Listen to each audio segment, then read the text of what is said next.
আমাদের হাসনাত আব্দুল্লাহ, সোচ্চার কণ্ঠ।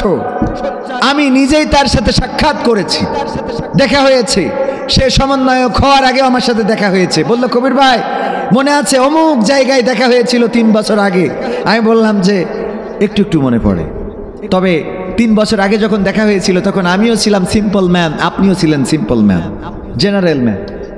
আজকে আপনি very very important, VIP, VVIP, আর আমি সেই পাবলিক আমজনতা রয়ে গেলাম। জড়াই ধরে বলতেছে, না সেটা না কবির ভাই, আপনারা অনেক সম্মানিত। এই মানুষটার দেখি খোলা মনে চলতে। আমার দাদারা নিউজ লিখে দিয়েছে, প্রথম আলো আর ডেইলি স্টার সেটা প্রকাশ করে যে হাসনাত আব্দুল্লাহ নাকি বিলাসিতা করছে, সার্জিস আলম নাকি বিলাসিতা করছে, কোটি কোটি টাকার গাড়ি, এটা আছে ওটা আছে সেটা আছে। বাবারে, যদি কেউ ফেমাস হয়ে যায় তখন তো এমনি তার দাম বেড়ে যায়, তার থাকলেও থাকে, না থাকলেও মানুষে দেয়, কথা কয় না। যদি সার্জিস আলম সাতক্ষীরায় আসে, বলেন তো সাতক্ষীরার বড় বড় কোটিপতিরা গাড়ি নিয়ে যেয়ে দাঁড়ায় থাকবে না? কথা কয় না, থাকবে কি না? মানে তেল আলা মাথায় তেল দিয়ে লোক অনেক আছে। মিজানুর রহমান আজহারি ভাই এক সময় এসে এর থেকে ছোট ছোট মাহফিল করে বেড়াতে, জানেন কিনা আপনারা? আপনাদের এলাকায় কি করেছে? না করলে আমার যশোরে করেছে। এর থেকে ছোট মাহফিলেও আজহারি ভাই আসতেন, কিন্তু এখন এর থেকে ছোট, এর থেকে বড় কেন?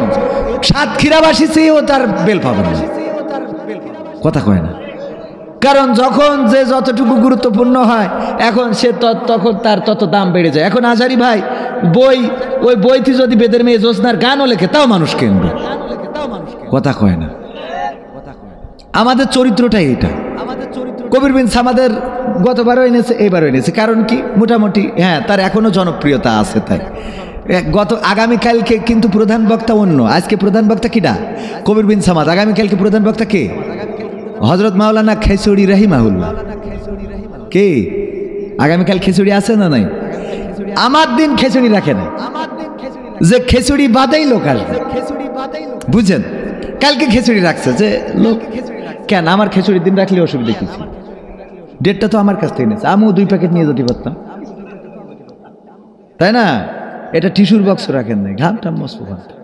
তা যাই হোক, ওটা অসুবিধা নেই, না থাকলে তো নাই। তো এই জন্যে বিষয় হলো যে আমরা বুঝতে হবে, আমরা যা বলি সেটা যেন করি। আমাদের চরিত্র হলো যা বলি তা করি না। অনেকেই বলে, হুজুররা কয় যে আমরা যা বলি তোমরা তা করো, আমরা যা করি তোমরা তা করে না। এই কথা প্রায়ই শুনতে হয়। কেন শুনতে হবে এই কথাগুলো? আমরা সেটাই বলবো যেটা করবো, কারণ আমার আল্লাহ বলেছেন, ইয়া আইয়ুহাল্লাযীনা আমানু লিমা তাকুলুনা মা লা তাফআলুন। ওগো ঈমানদারেরা, এমন কোনো কথা বলো না যা তোমরা কাজে পরিণত করো না। সুতরাং এমন কথা আমরা বলবো না যেটা আমরা কাজে পরিণত করি না। কাবুরা মাকতান ইনদাল্লাহি আন তাকুলু মা লা তাফআলুন। আমার আল্লাহ বললেন, ওগো ঈমানদারেরা শুনে নাও, আমার কাছে এটা অত্যন্ত অপছন্দের, অত্যন্ত ঘৃণার, অত্যন্ত ক্রোধের যে তোমরা এমন কোন কথা বলো যা তোমরা কাজে পরিণত করো। আল্লাহর কাছে এটা অত্যন্ত অপছন্দের। এই জন্য যখন শেখ হাসিনা বলল যে হাসিনা পালায় না, কথা কয় না, ওবায়দুল কাদের বলল পালাবো না, প্রয়োজন হলে ফখরুলের বাসায় গিয়ে উঠবো। বলেছে না বলে নাই? এতগুলো কথা বলার পরেও তারা পালিয়ে গিয়েছে। আল্লাহর লানত তাদের পরে আছে না নাই? আল্লাহর কাছে এটা অত্যন্ত অপছন্দের। আল্লাহ ডেকে বলেন, ওগো হাসিনা, ওগো ওবায়দুল কাদের, এমন কথা কেন বলো? ইয়া আইয়ুহাল্লাযীনা আমানু লিমা তাকুলুনা মা লা তাফআলুন। ওগো হাসিনা, ওগো ওবায়দুল কাদের, ওরা তো ঈমানদার, আল্লাহ ওয়ালা না? সকালবেলা উঠে আগে যাই নামাজ খুঁজতো, তারপরে নামাজ আদায় করতো, কোরআন পড়তো, দিনের শুরু করতো। তার মানে 1 নম্বর ঈমানদার হলো শেখ হাসিনা, 2 নম্বর ঈমানদার হলো হযরত শামীম ওসমান হাফিজাহুল্লাহ। এমন কোন রাত নাই যে 80-90 রাকাত তারাবি না, তাহাজ্জুদের নামাজ না পড়ে ঘুমাইতে গেছে, ঠিক না বেঠে? এই তাহাজ্জুদ গুজারি সেও ঈমানদার। তারপরে ঈমানদার সালমান এফ রহমান, দাড়িটা দেখে মনে হয় যেন জামাত ইসলামের আমির এখন আমাদের সামনে, কথা কয় না? এই দাড়িওয়ালা সেও ইমানদার আল্লাহওয়ালা। গত রমজানের আগে রমজানে ইতিকাফ করেছে মক্কায়। ফেসবুকে স্ট্যাটাস দিয়েছিল, আমি মক্কার ইমামের পিছনে দাঁড়াই, একেবারে বরাবর টান টেনে ওই বরাবর পিছনে দাঁড়ায় তো আব্দুল্লাহ বিন উবাই, বিশ্বনবীর পিছনে। বিশ্বনবী যেখানে ইমামতি করতেন তার পিছনে যেই লোকটা থাকতো বরাবর একেবারে সুজা সুজি, সেই লোকটা ছিল ওবায়দুল কাদের, কিরা আব্দুল্লাহ বিন উবাই। আব্দুল্লাহ বিন উবাই দাঁড়াতো, তারপরে আব্দুল্লাহ বিন উবাই শুধু নামাজই পড়তো না, নামাজ শেষে আবার দাঁড়িয়ে যেত, বলতো গো মদিনাবাসী, আমরা বড্ড ভাগ্যবান, আমাদের মাঝে এমন একজন মানুষ এসেছে মক্কা থেকে, যেই মানুষ আসার কারণে আমরা সম্মানিত হয়েছি। তোমরা দয়া করে নবী মুহাম্মদ যেটা বলে সেটা তোমরা শুনবা, সেটা তোমরা আমল করবা, সেটা তোমরা মেনে চলবা। এই কথা মসজিদে বলতো, আর মক্কার ওই কাফেরদের সাথে তলে তলে যোগাযোগ করে বলতো, তোমরা আইসো আমরা আসি, খেলা হবে। বুঝেননি? এমন আল্লাহর ওলি এখনো আছে না নাই? এখনো আছে। যাই হোক, এই ইমানদারদেরকে আল্লাহ ডেকে বললেন, ওগো সালমান এফ রহমান, ওগো ওবায়দুল কাদের, ওগো শেখ হাসিনা, ওগো শামীম ওসমান, ওগো মানিক্কাও তো আল্লাহর ওলি। এমন আল্লাহর ওলি হয়ে গেল যে সব কিছু ছেড়ে দিয়ে চলে গেল, দাড়িটাও রেখে দিলে, টুপিটাও মাথায় দিলে, বাগানের মধ্যে কলা পাতায় শুয়ে থাকলো। ঠিক না বেঠে? বললো দুনিয়ার জীবন সব বাদ দিলাম, এখন পরকালের জীবন। দাড়িও রাখলো, টুপিও পরলো। যে দাড়ি পছন্দ করে না, টুপি পছন্দ করে না, জুব্বা পাঞ্জাবি পছন্দ হয় না, দেলোয়ার হুসাইন সাইদির নাকি সেই রায় দিয়েছে, গর্ব করে বলে।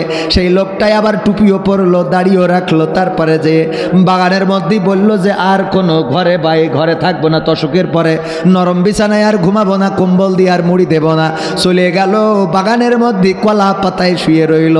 আর বাংলার জমিনের মানুষ এতটাই বেরসিক, ওর ধরল তো ধরল, বিচি দুটোও খুলে নিয়ে চলে গেছে। ঠিক না বেঠে? আল্লাহর কাছে এটা অত্যন্ত পছন্দের যে মুখে যা বলা হয় কাজে তা করা হয় না। এই জন্য আমি বলেছি, আমাদের কথাগুলো তো শুনতে চাও না। ও ওবায়দুল কাদের, শেখ হাসিনা, বাড়াবাড়ি করা যাবে না, এখন বাড়াবাড়ি করার দরকার নাই, কারণ আল্লাহর হুকুম তরক করেছো। শিক্ষা নেওয়ার দরকার আছে না নাই? শিক্ষা নাও জাকারিয়া আলাইহিস সালাম থেকে। আমি আমার আওয়ামী লীগের ভাইদেরকে বলব, এত বড় বড় কথা বলেছেন পালাবো না, বলেছেন আমরা যদি রাজপথে নামি তাইলে অন্যরা পালানোর পথ পাবে না, আমরা যদি পিশাব করে দিই তাতে বানের পানির মতো ভেসে যাবে। কত বড় বড় কথা বলেছে না বলে নাই? তারা আবার পালিয়ে গিয়েছে। আমি বলি তোমরা জাকারিয়া আলাইহিস সালাম থেকে শিক্ষা নাও। জাকারিয়া আলাইহিস সালামকে যখন কাফেরেরা তাড়া করলো, ধরার জন্য মারার জন্য পিছু নিল, জাকারিয়া আলাইহিস সালাম চলে গেলেন, জঙ্গলের মধ্যে ঢুকে গেলেন। গাছ সামনে পড়লো, গাছকে বললো, গো গাছ যদি একটু রক্ষা করতে আমাকে। গাছ রক্ষা করেছে না করে নাই? গাছ ফাঁকা হয়ে গেল, গাছের মধ্যে ঢুকে গেল জাকারিয়া আলাইহিস সালাম। কিন্তু আল্লাহ রাব্বুল আলামিন বলল, জাকারিয়া তুমি গাছে ঢুকেছো ঠিক আছে, গাছ ফাঁকা হয়েছে আমার হুকুমে, তোমার একটুখানি খেলা দেখাবো, তুমি একটুখানি টের পাবা কি হইতে পারে। কি করলেন? ওই যে জাকারিয়া আলাইহিস সালামের কাপড় একটা অংশ বাইরে থেকে গেল, যখন দরজা লেগে গেছে, গাছ লেগে গেছে, তখন কাপড়ের একটা অংশ বেরিয়ে আছে। কাফেরেরা খুঁজে বেড়ায়, শয়তান সুযোগ নিল। শয়তান কাফেরদেরকে ডেকে বলল, খুঁজে পাও না, এইদিকে এসো দেখাই দিই। এই যে দেখো, যেহেতু কাপড়ের অংশ এখানে বের হয়ে আছে, তার মানে এর মধ্যে আছে। করাত নিয়ে আসা হলো, গাছের উপরে করাত দিয়ে চিরা শুরু করে দিল। যখন চিরতে লাগলো, মাথার কাছে যখন করাতটা পৌঁছে গেল, জাকারিয়া আলাইহিস সালাম চিৎকার করতে গেল। আল্লাহ রাব্বুল আলামিন ওহী নাজিল করে জানিয়ে দিলেন, ওগো জাকারিয়া তুমি দয়া করে করো না, কারণ তুমি আমার কাছে সাহায্য না চেয়ে তুমি সাহায্য চেয়েছো গাছের কাছে। গাছ আমার হুকুমে সাহায্য করেছে ঠিকই, তোমার আশ্রয় দিয়েছে ঠিকই, তবে আমার কাছে সাহায্য না চাওয়ার কারণে তোমার শাস্তি হলো এই করাত দিয়ে চেরা হবে, টানা হবে, ঠেলা হবে, ঘ্যাসাং ঘ্যাসাং ঘ্যাসাং ঘ্যাসাং করে চেরবে, তোমার মাথা থেকে পা পর্যন্ত চিরে দ্বিখণ্ডিত করে ফেলবে। তুমি একটা বারের জন্য করতে পারবা না, তাইলে তোমার গোটা জীবন জিন্দেগির আমল বরবাদ হয়ে যাবে। জাকারিয়া আলাইহিস সালাম করলেন না, চিৎকার চেঁচামেচি করলেন না, সহ্য করলেন, এটাই ছিল শাস্তি। আমি বলি, ওগো আল্লাহওয়ালা, হযরতের ওলিয়া উলিয়ার পর্যায়ে চলে যাওয়া ব্যক্তিবর্গগণ, যখন আপনারা বললেন পালাই না, যখন বললেন পালাবো না, তখন আবার বিপদে পড়ে যে আমাদের নরেন্দ্র মোদীকে বললেন, দাদা একটু রক্ষা করো। কথা কয় না? বলেছে না বলে নাই? এখন শাস্তি হইল গিয়েছো গিয়েছো, চুপ থাকো, কথা বলবা না। কথা কয় না? এখন চুপ থাকতে হবে। আজ যারা যাও নাই দেশে আসো তারাও চুপ থাকতে হবে। 16 বছর আমরা চুপ ছিলাম, 16 বছর। এখন তোমরা দয়া করে চুপ থাকো। তোমাদের শাস্তি হইলো উহ করবা না। উহ করলেই কিন্তু ধানমন্ডি যেমন গেছে এমনি ভাবে আরো মন্ডি চলে যেতে পারে। ঠিক না বেঠে? ওয়াজে সব সমস্যার সমাধান আছে না নাই?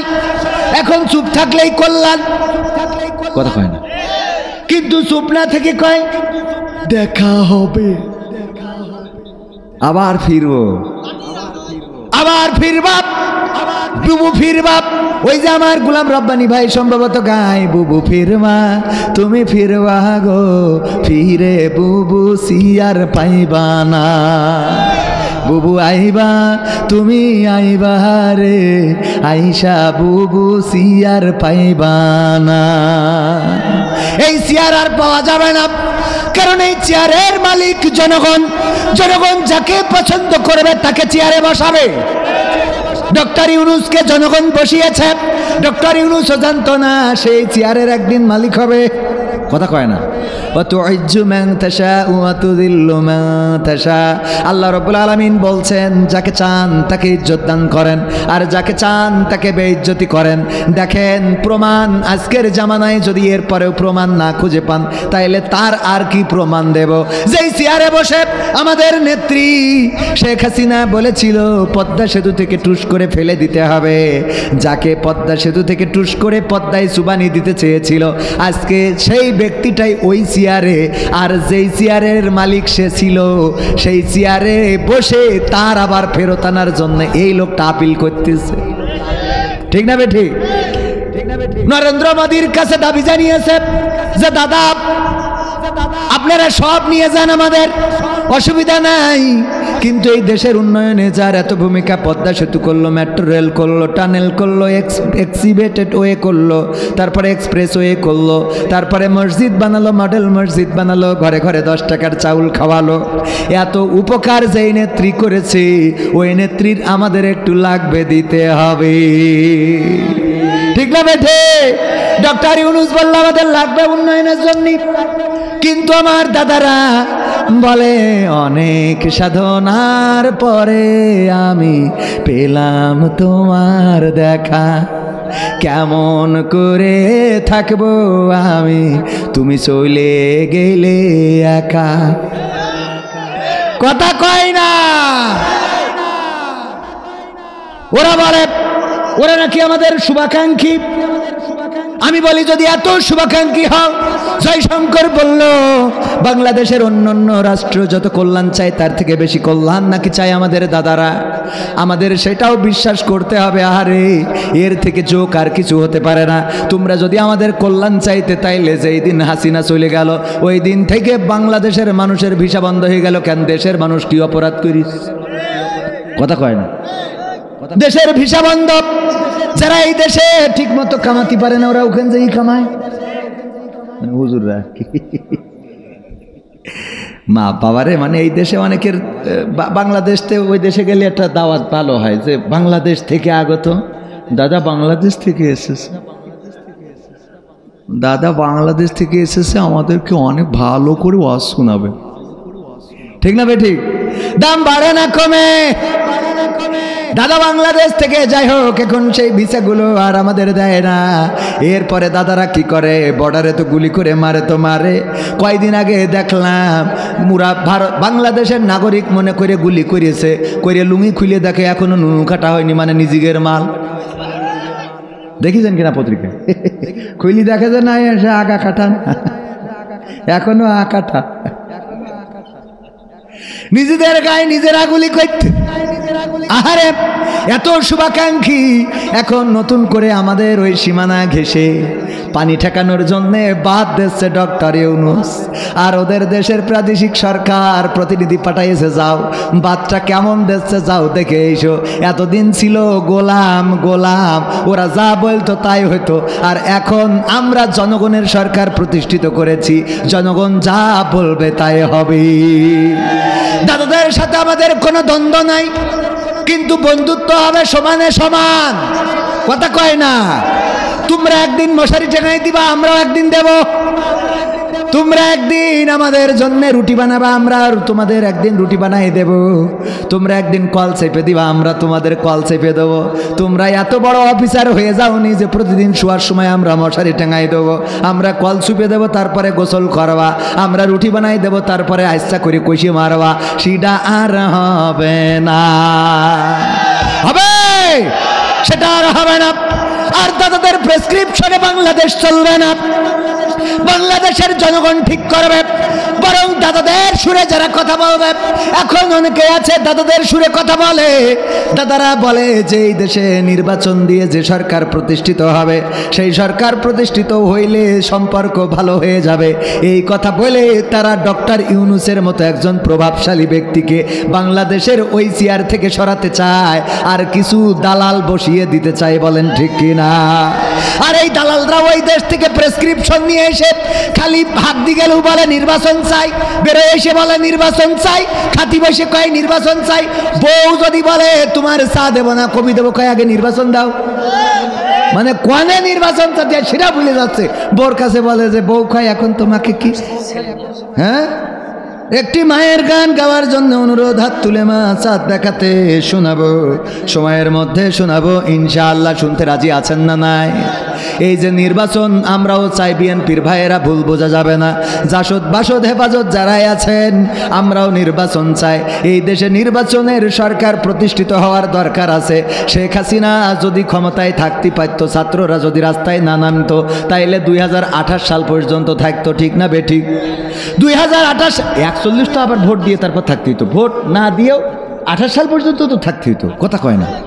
তো 28 সাল পর্যন্ত যেহেতু থাকতেই হতো, সহ্য করতেই হতো, তো হাসিনা যে গেছে, এখন অন্তত ডক্টর ইউনূসের সহ্য করতে কোনো অসুবিধা আছে? 28 সাল পর্যন্ত থাকলে তোমাদের ভালো লাগে না কেন? কারণ ভালো তো লাগবে না। টেম্পো স্ট্যান্ড তোমাদের দরকার, ট্রেন স্ট্যান্ড, রেল স্টেশন, রাস্তাঘাট, ট্রাক থেকে টাকা তোলা দরকার। এই যদি করতে চাও, এর থেকে আমার সাথে এসো ভিক্ষে করে খাও, তাও অন্তত ডক্টর ইউনূসের কাজ করতে দেন। ঠিক না বেঠে? ডক্টর ইউনূস কি কি কাজ করলেন? এই দেশের সাবেক সরকার জাতিসংঘের মহাসচিবের সাথে দেখা করবে, কিন্তু কোনোভাবে লাইন করে উঠতে পারে নাই। আর ডক্টর ইউনূস বলল আমি যাব না, বরং আপনার আমার দেশে আসতে হবে। দেশে আনলো তো আনলো, আবার রোহিঙ্গা বানাই ছেড়ে দেশ। ঠিক না ঠিক? নিয়ে গেল টেকনাফে, পাহাড়ের পরে হাজার হাজার বস্তির মানুষ, সেই জায়গায় নিয়ে যে ওই জায়গার জনগণের দেখিয়ে দিল কি অবস্থা, দেখো কত কষ্টে আছে, এদেরকে ফিরিয়ে দিতে হবে। কারণ তোমরা বিশ্ব মোড়ল, তোমরাই পারো এটা সমাধান করে দিতে। ওগো আমার ভাইয়েরা, শুধু তাই না, ডক্টর ইউনূস বলল শুধু আসলেই হবে না, পাঞ্জাবি গায়ে দিতে হবে। আমাদের দেশের পোশাক পাঞ্জাবি, এটা পরতে হবে। ওই আর এখানেও শেষ না, তুই হিন্দু মিন্দু যাই হয়েছে, রোজা থেকে তোর ইফতার করতে হবে। করাইছে না করাই নাই? রোজাও রেখেছে, ইফতারও করাইছে। এই হলো ডক্টর ইউনূস, এই হিন্দুদেরও রোজা রাখায় ছাড়িয়ে দেয়। এই ঠিক বললাম না বেঠিক বললাম? আর আমার দাদারা প্রচার করে এই দেশের সংখ্যালঘু নির্যাতিত হচ্ছে। আমি আজ পর্যন্ত একজনও পাই নাই যে সংখ্যালঘু নির্যাতিত হয়েছে। আপনারা পেয়েছেন নাকি? কোনো মন্দিরে হামলা হয়েছে, কোনো প্যাগোডায় হামলা হয়েছে, এমন কোনো গ্যারান্টি নাই, এমন কেউ গ্যারান্টি দিতে পারবে না কোনো প্যাগোডায়, কোনো মন্দিরে, কোনো গির্জায় হামলা হয় নাই।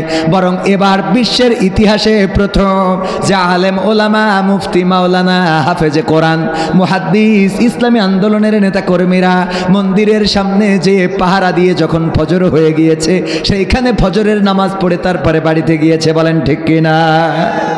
মন্দির পাহারা দিয়েছে, মূর্তি পাহারা দিয়েছে। এমনকি এবার যে ঈদ গেল, ঈদের নামাজে আমার হিন্দু মা বোনেরা যখন মুসলমানেরা নামাজে গিয়েছে, তখন তাদের উপরে গাঁদা ফুল, গেন্দা ফুল, ওইগুলো ছিঁড়ে নিয়ে মুসলমানদের গায়ে ছিটিয়েছে আর নামাজে যেতে উদ্বুদ্ধ করেছে।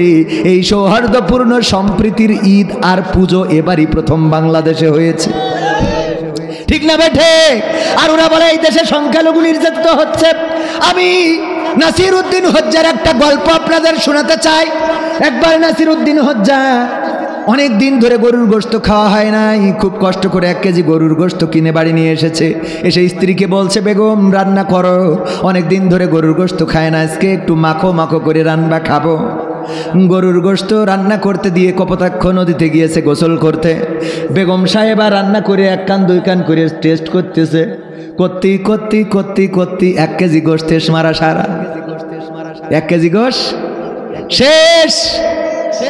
বাড়ি এসে নাসিরউদ্দিন হজ্জা সরিষার তেল মালিশ করতেছে আর বলতেছে, বেগম এবার ভাত নিয়ে আসো, একটু গরম ভাত আর গরুর গোশত খুব কায়দা করে কষে মারবো। স্ত্রী দেখলো গোশত তো শেষ, কি করা যায়? মাথায় নারীদের বুদ্ধি কম না বেশি? এত বেশি যে ধরা খেয়ে যায়। বুদ্ধি বেশি কিন্তু ধরা খায়। বুদ্ধি করে স্বামীর বাইরে চলে, অন্য লোকের বাইকের পিছনে ঘুরে বেড়ায়, অন্য লোকের সাথে মার্কেটে যায়, অন্য লোকের সাথে যে পোশাক আশাক কিনে নেয়, এমন কিছু করে বেড়ায়, স্বামীকে বুঝতে দিতে চাই না। কিন্তু যদি কোনোদিন ধরা খেয়ে যায় তখন বলে, আমি ওকে নিজের আপন ভাই থেকেও বেশি কিছু মনে করি। ওরে শয়তান, আপন ভাই থেকে বেশি কিছু মনে করো তুমি? শয়তানি করার জায়গা খুঁজে পাও না। এরকম আছে না নাই? আছে আমার ভাইয়েরা। বুদ্ধি করে চলে কিন্তু বুদ্ধিতে ধরা খায়। নাসিরউদ্দিন হজ্জার স্ত্রী বাড়ি ছিল একটা বিড়াল, তাড়াতাড়ি করে বিড়ালটার গলায় দড়ি বেঁধেছে। বেঁধে নিয়ে এসে নাসিরউদ্দিন হজ্জার বলছে, কতবার করে বললাম এই বিড়ালটারে ফেলে দিয়ে আসো, তুমি তো আমার কথা শোনো না। কয় কেন, কি হয়েছে? কয় কি আবার হবে? তুমি যে 1 কেজি গোশ আনিলে আমি রান্না করে রাখিছি, সবে কুপান দেখেইস। নাসিরউদ্দিন হজ্জা ছিল বিবির থেকে চালাক, বলল ঠিক আছে দাও, বিড়ালটা প্যাকেটের মধ্যে ভরে নিয়ে চলে গেল আপনাদের দেভাটা। ওখানে যে দাড়িপাল্লা আছে, যার মিটার আছে, মিটার অন করে বলল, দাড়িপাল্লা একটু আমার এই বিড়ালটা ওজন দাও। ওজন দিয়ে দেখে কাটায় 1 কেজি। ওই বিড়াল নিয়ে আবার বাড়ি এসেছে। এসে বলতেছে, ওগো বেগম বলো দেখি, আমার এই বিড়ালি কি সত্যি সেই গোশ খেয়েছে নাকি? তুমি বিশ্বাস করো না, আমার তালাক দাও, আমি আপনাদের বাড়ি চলে যাব, আমি তোমার ঘর করবো না। আছে না নাই? কিছু হইলেই তালাক, তালাক দেবো। তা তোর 100টা মেয়ে দেখি তোর পছন্দ করেছি, কথা কয় না। এত সহজে কি তোর সাথে আমার বিয়ে হয়েছে? তালাক দাও খুব সহজ না? কত মেয়ে দেখে দেখে পছন্দ হয়নি, তারপরে তোর বাছাই করে নিলাম। এরপরে কি শুধু দেখতে যেই আবার 2000 টাকা খরচ, তোর হাতের মধ্যে 1000 টাকার একখান ক্যাডকেডি বঙ্গবন্ধু নোট ঢুকে দিতে হয়েছিল, মনে নেই?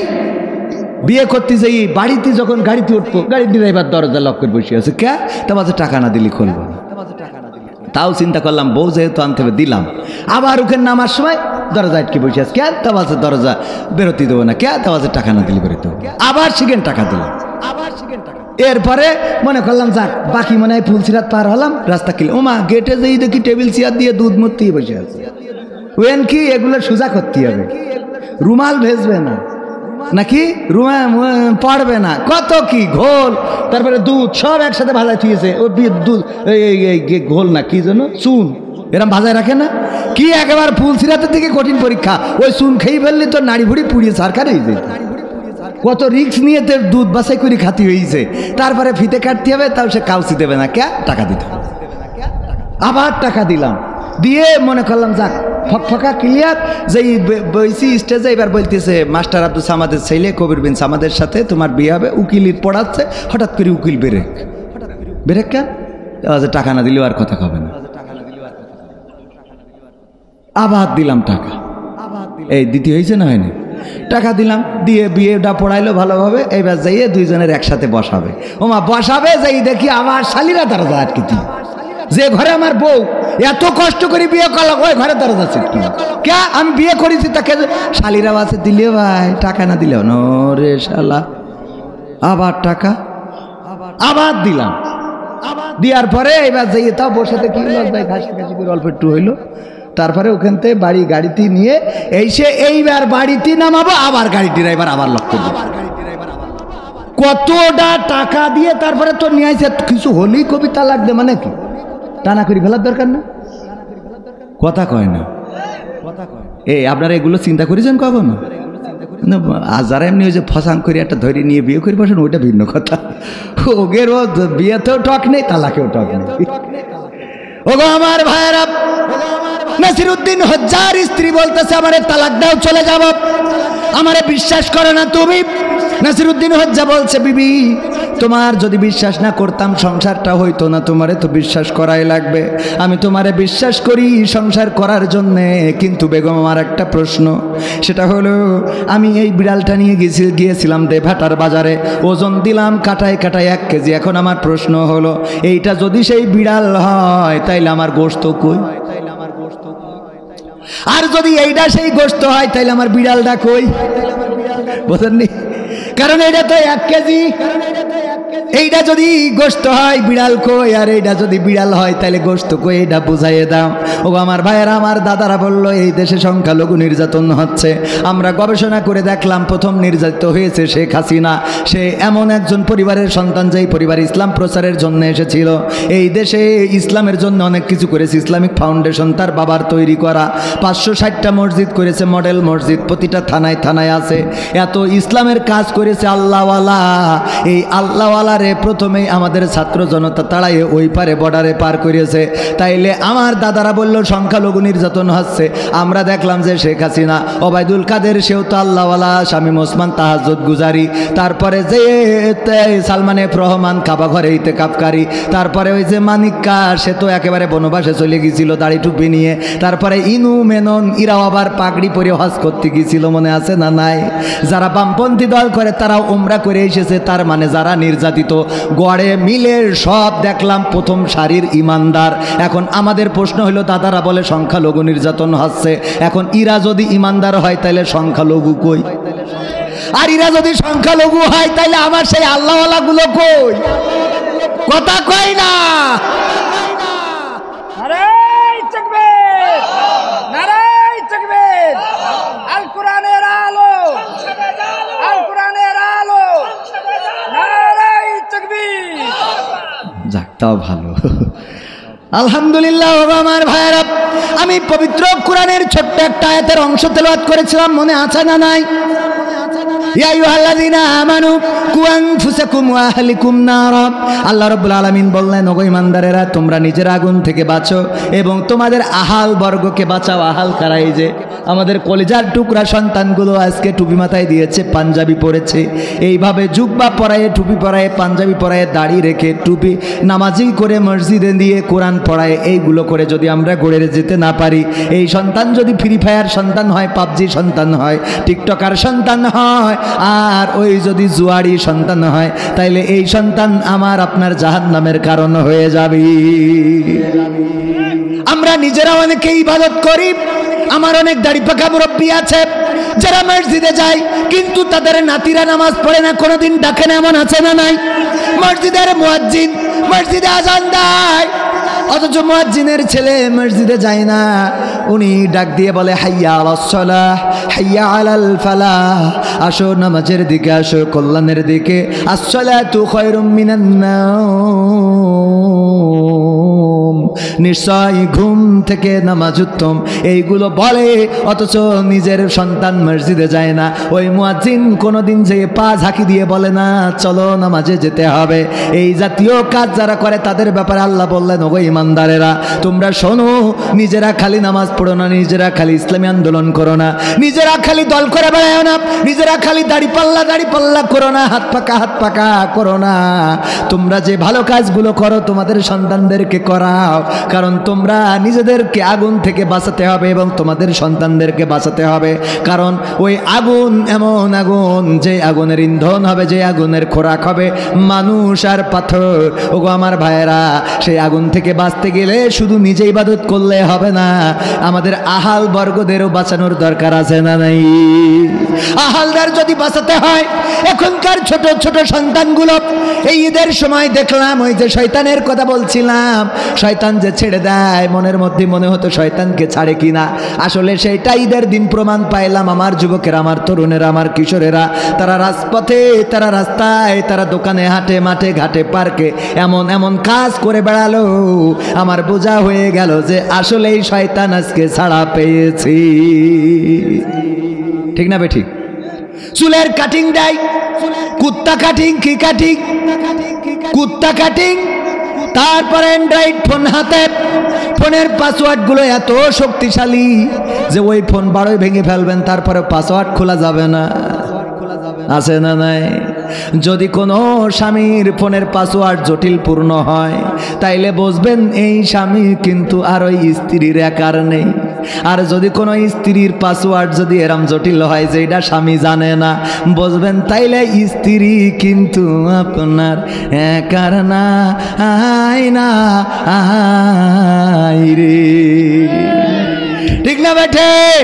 আজকালকের ছেলেরা বই নিয়ে আর বসে না, ও বাবা গুগলে সার্চ করিয়া পড়ি। ওরে কালের মেয়েরা কোরআন হাদিস ধরে না, এখনকার মা বোনেরা কোরআন হাদিস পড়ে না, ও আল্লাহ টিকটকে ভিডিও ওরা করে, কথা কয় না। আপনার দেভাটার ঘটনা কয়দিন আগে, প্রেম করেছে, পরকীয়া প্রেমিকের অনুরোধে বা তার কারণে অথবা তার পাওয়ার জন্য নিজের সন্তানকে হত্যা করেছে। এই দেভাটার ঘটনা আপনারা জানেন না? জানেন না? আপনারা না জানলেও আমি জানি, কারণ পত্রিকায় এসেছে। অনেক ঘটনা আছে আপনাদের নিজের ঘটনা, নিজের এলাকার ঘটনা নিজেরা না জানলেও। যেমন আমার গদখালি মানুষ পিকনিক করতে যায়, অথচ আমি মনের ভুলও গদখালি যেতে ইচ্ছে করে না, অথচ মাইন্ডসে যাই গদখালি, এরকম না? মন্টু মিয়ার বাগান বাড়ি, ওই বাগান বাড়ির পাশেই বাড়ি, কোনোদিন সে আসে নাই, ঢোকে নাই, কিন্তু যশোর থেকে আমরা আসি, বলেন ঠিক না বে ঠিক? আমি একবার এসে ঘুরে গিয়েছি। ওগো আমার ভাইয়েরা, এই দেভাটায় ঘটে গেল এমন ঘটনা। এই ঘটনাগুলো ঘটছে ফোনের কারণে, প্রেমের কারণে। ইট ভাটাতে চাকরি করে, ইট ভাটায় কাজ করে, জব করে, মাথার ঘাম পায়ে ফেলে, আর বউ এই দিকে আর একজনের সাথে তাকে নাকে ধিনতা। আরে এইগুলো করে বেড়াবা, চেহারা চিরদিন থাকবে না, এই সৌন্দর্য চিরদিন থাকবে না। ওগো আমার মা বোনেরা, আল্লাহ বললেন ওয়া করে না ফি বুয়ুতিকুন্না ওয়ালা তাবাররাজনা তাবাররুজাল জাহিলিয়াতিল উলা। ওগো নারীরা পর্দার মধ্যে থাকো, জাহেলি যুগের মেয়েদের মতো সাজুগুজু করে নিজেদেরকে প্রদর্শন করে বেড়ায়ও না। আর আমার অনেক মা বোন আছেন, নিজেদের চেহারার যদি একটু প্রশংসা করে, রে বাবা হিট পেটি দেয়। ভাবি আপনার যে চেহারা, আর বলছেন আজকে তো আরো লিপস্টিক মাখিনি। লিপস্টিক মানে আমাকে সেই গ্রামে একজন নাম না বলি, কারণ অনলাইনের বিষয় তো, সত্যি ঘটনা দেখতে ইসে, তা বলছে যে আমার মেয়ে সব রাঁধতে পারে, তরকারি রাঁধতে পারে, মাছ রাঁধতে, এই আগের সময় এগুলো বলা লাগতো। বলছে ও মা আমি দুধ রাঁধতে পারি, তো এটা ক, ও দুধও রাঁধতে পারে। আল্লাহ আছে না নাই? ও দুধ রাঁধতে পারে, এটাও বলা লাগবে। ওগো আমার ভাইরা, এই যে সুন্দরী আপনি চেহারাটা দেখায় বেড়ান, আপনার কেউ প্রশংসা করলে গলে যান। স্বামী প্রশংসা করে না, স্বামী প্রশংসা করে না বলে দেওয়ার প্রশংসা করে। ভাবি আপনারে দেখলে আমার পানির পিপাসাটা চলে যায়। ভাবি আপনি যে শরবতটা বানিয়ে দিয়েছেন, আসলে বলেন তো দেখি চিনি কটটুক দিয়ে, অল্প দিয়েছিলাম, তারপরে এত মিষ্টি কেন? ভাবি আরে বাবা, ভাবি দিয়ে মিষ্টি মানে কি? আছে না নাই? আর এইগুলো জানার পরে দেখে আমার বরের থেকে দেওয়ার ভালো গান গায়। ওরে স্বামী আমার যেমন তেমন, দেওরাই আমার মনের মতন গো, তোর দেওরা মনের মতন যদি হয়, কবরে যাওয়ার পরে খেলাটের বাবারি। ওগো আমার মায়েরা, আল্লাহ বললেন পর্দার মধ্যে থাকো, জাহেলি যুগের মেয়েদের মতো সাজুগুজু করে নিজেদেরকে প্রদর্শন করে বেড়াইও না। আর এখন মা বোনেরা এত সাজুগুজু করে, আলকাতরা বেগম পরিমণি হয়ে বসে থাকে। আমার যুবকরা নেটওয়ার্ক ফেল করে, ওরা দেখে মনে করে আহারে এইটা মনে হয় গ্রামীণ ফোন, কিন্তু বিয়ে করে দেখে রবি ঘরের মধ্যে টাওয়ার পায় না। ঠিক না বেটে? ঘরের মধ্যে নেটওয়ার্ক পাওয়া যায় না। আপনাদের দেভাটা একজন বিয়ে করার পরে ওই যে আইফোন 16 প্রো ম্যাক্স বিউটি পার্লারের মালিকই যেই উপহার দিয়েছে, কয় এইদিন আইফোন 16 প্রো ম্যাক্স। বিউটি পার্লারের মালিক বলে কি করবো? কয় আপনার জন্য গিফট নিয়ে আইছি। কেন? গতকালকে যে সখী নার্গিস বেগম আপনি সাজাই দিয়েছিলেন মনে আছে? কয় হ্যাঁ। কয় ওইটা আমার বউ। আপনার বউ সাজাইছিল? তাই আমি খুশি দিলেন? হ্যাঁ খুব খুশি, আলহামদুলিল্লাহ। আইফোন 16 প্রো ম্যাক্স প্রায় 2 লাখ টাকা দাম। দিয়ে চলে এসেছে আইফোন 16 প্রো ম্যাক্স। কভার খুলে দেখে কিসের আইফোন, কভার খুলে দেখে তার মধ্যে নোকিয়া 1100 গাডার মারা। একটা সিরকুট লেখা রয়েছে যে এখন কেমন লাগে। কি লেখা? কারণ কি? কারণ হলো গতকালকে তুই যে নার্গিস বেগম রে, এই নাম যদি কেউ থাকে দয়া করে মাইন্ড করবেন না। গতকাল তুই যে নার্গিস বেগম রে সাজাইছিলি, ওই নার্গিস বেগম তো আমি গতকাল বিয়ে করেছি। যখন আমি বাসর রাতে ঘুমটাটা উল্টালাম তখন দেখে মনে হলো পরিবনির খালাতো বোন। সকালবেলা গোসল করার পরে দেখি নোকে 1100 গাডার মারা বাটনেও কাজ হচ্ছে না। এরপরে গান গাই, আমি পারি না আর পারি না, আমি কেন মরি না, আজরাইল কি চিনে না আমার গো, আমি পারি না আর পারি না। হয়তো 2 দিন পরে মরব, আগে মরলে কি ক্ষতি, ওরে এই দুনিয়ার রং তামাশা বুঝলাম না রে একরতি। ও আমার ঘরের রমণী, সে যে কাল নাগিনী, দেভাটার বিউটি পার্লার আমার বাজাইলো 12টায়, আমি পারি না আর পারি না। গান আছে না নাই? গান গাই দুঃখের গান। ওগো আমার ভাইয়েরা, এখন গান গেয়ে লাভ নাই, সিয়ারা দেখে পাগল হবা ধরা খাবারি। মনে করো সাদা দেখে, মনে করো সাদা সাদা, আরো সাদা না, ও সাদা না, ও ক্রিম এনেছে ওই যে নরেন্দ্র মোদী দাদা ওই দেশের থেকে, এই নিয়ে নাইট ক্রিম মাখাইয়েছে, আলকাতরা বেগমও সাদা হয়ে গেছে। ওই ক্রিম মাখানো বন্ধ, আর ওই সাবেক কালারও ফিরে আসবে। কিন্তু দেখতে হবে কি, আগের সময় কি দেখা হতো। আগের সময় আমার আব্বাস ভাই বিয়ে করবে, উনার বাবা উঠতে পারলি বলতো যে আসলে সত্যি, উনার বাবা উনার দাদা দেখতে গিয়ে জিজ্ঞাসা করতেন মেয়েকে সামনে, মেয়েরা তো আসতেই চাইতো না, মেয়েরা দেখতে আসবে এটা শুনলেই পালাইতো। মা অনেক বুঝাই বাজাই ধরে নিয়ে আসতো, সামনের পরে আসতে চাইতো না। বলেন ঠিক না বেঠিক? সামনের পরে আসতে চাইতো না, আসলেও একেবারে চুপ করে বসে থাকতো। একদম কথাই বলছে, ও গো মা তুমি কি কোরআন পড়তে পারো? বলতো হ্যাঁ পারি। কোরআনটা সামনে ধরে বলতো তাইলে 2টা আয়াত পড়ে শোনাও, গুনগুন করে পড়তো। তারপরে বলতো মা গো আয়াতুল কুরসিটা কি মুখস্থ আছে? হ্যাঁ আছে, শোনাও। আত্তাহিয়াতু তাশাহুদ কি হবে? দুরুদ ইব্রাহিম কি পারো? নামাজ কি 5 ওয়াক্ত পড়ো? তোমার নামাজের আরকান আহকাম কি জানা আছে? উজুর ফরজ কয়টা? এই সব কিছু জিজ্ঞাসা করা হতো। তারপরে মেয়েটার চেহারাটা যদি খারাপ হতো, যদি গায়ের রংটা কমা হতো, তখন আব্বাস ভাইয়ের বাবারা বা আমাদের চাচারা বলতো যেহেতু অন্যদিকে সব সাইডে 100-100, সুতরাং এই মেয়েটা বাড়ি নিয়ে গেলে শান্তি আসবে, নিয়ে যাওয়া যায়। এই মেয়েটা ওই যে কবিরা বলেছে, প্রবাদে বলে, যা নদীর পানি ঘোলা ভালো, জাতের মেয়ে কালো ভালো। সুতরাং জাতের মেয়ে কোরআন পড়ে, নামাজ পড়ে, উজু করে, সিজদা করে, রুকু করে। সুতরাং এই মেয়েটারে বাড়ি নিয়ে যাওয়া যায়, শান্তির জন্য এই মেয়েটার দরকার। আর এখনকার সময় চাচাদেরকে নেওয়া হয় না, দাদাদেরকে নেওয়া হয় না। এখন আমাদের মতো ইয়াং উদো চ্যাংড়া গিয়ার মাত্তি যাবে, গিয়ার মাত্তি যায়। ওদিকে বান্ধবী আবার দোস্তদের ডাকে, ওরা আবার দোস্ত বলে, দোস্ত আমাকে দেখতে আসবে, আসিস একটু। দোস্ত আসে, ওরা ছেলে বন্ধু আছে, এসে বলে আমার বান্ধবী নেন। কি জিজ্ঞেস করেন?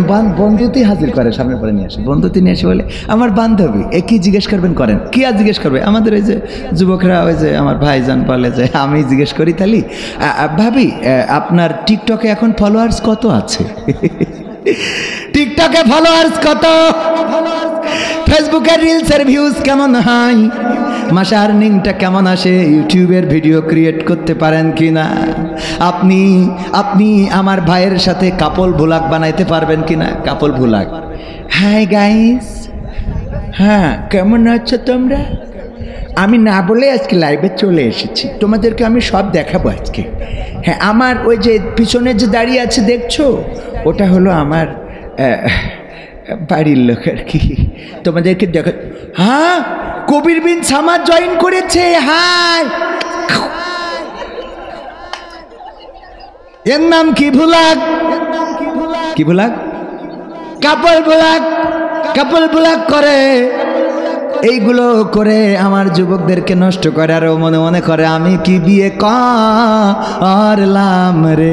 যারে নিয়ে ভিডিও সামনে করা তো দূরের কথা, পিছনেও ক্যামেরা ধরতে পারে না। বোর কাছে ছবি তুলতে দিলে এমনভাবে ও ছবি তুলবে, মানে একবার উঠবে মাথা আর একবার উঠবে পা, ঠিক না ভাই? ঠিক দিয়ে থাকবেন। আমাদের বউরা এত মানে আপডেটের তো ধারের কাছে নেই, ওর ছবি তুলতে দিলে ও ক্যামেরাই খুঁজে পায় না।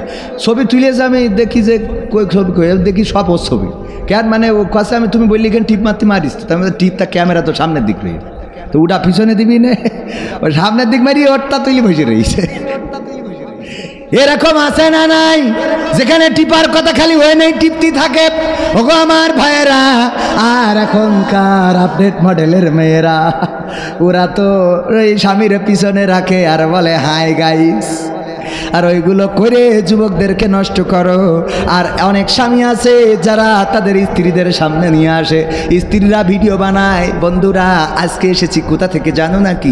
সাতক্ষীরায় মন্টু মিয়ার বাগান বাড়িতে এসেছি, আসো তোমাদেরকে দেখাবো। এবার তাকে নাকি দিনটা হাঁটতে হাঁটতে যায়, পাশা সাইজ কত, বুকি সাইজ কত, সব যুবকদের দেখা সারা, কথা কয় না।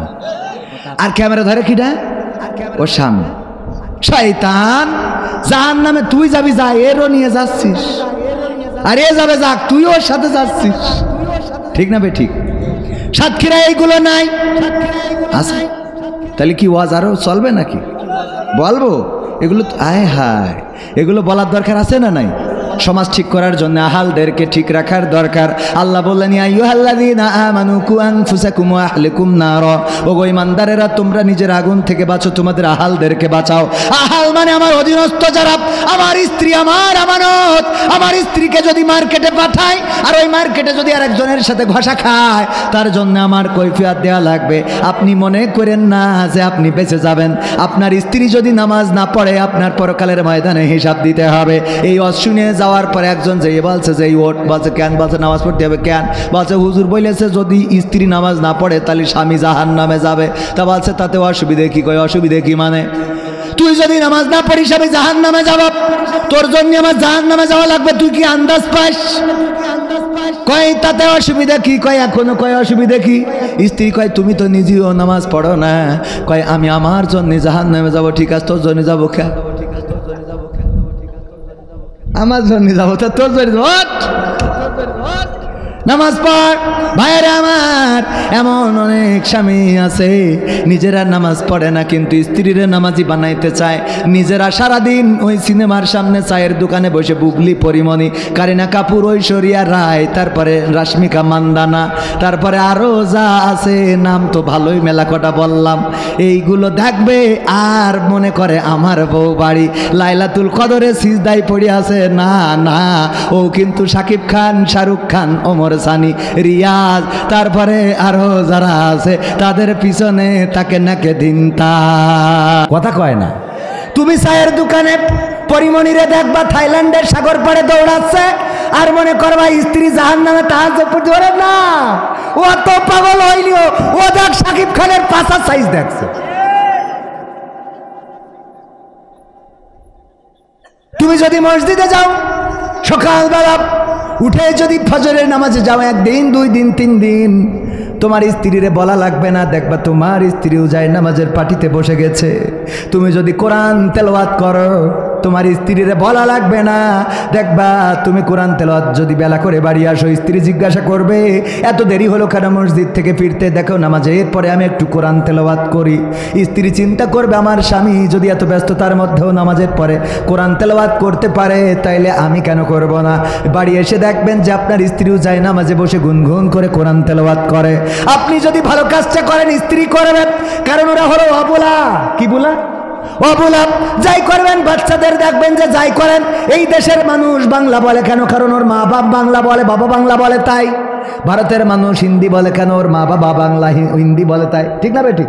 যারা যেটা বলে অটোমেটিক শিখে যায়।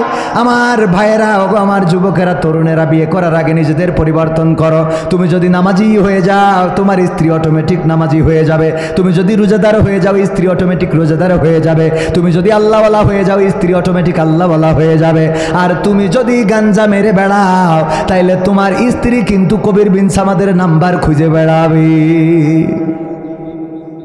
বিশ্বাস হয়? আর একটু বলবো, শুনবেন? শুনবেন? কারা কারা হাত উঁচু করেন? লিল্লাহে তাকবীর, নারায়ে তাকবীর। আরো টান টেনে করেন, আরো আরো জোরে আল্লাহকে দেখান। আল্লাহ রাব্বুল আলামিন এই হাতগুলোকে কবুল করুন। বাম হাতটা নামান, বাম হাত নামান, ডান হাতটা এই যে মুঠ করেন, মুঠ করেন, একটু আঙুলের ব্যায়াম মুঠ করেন, ছাড়েন।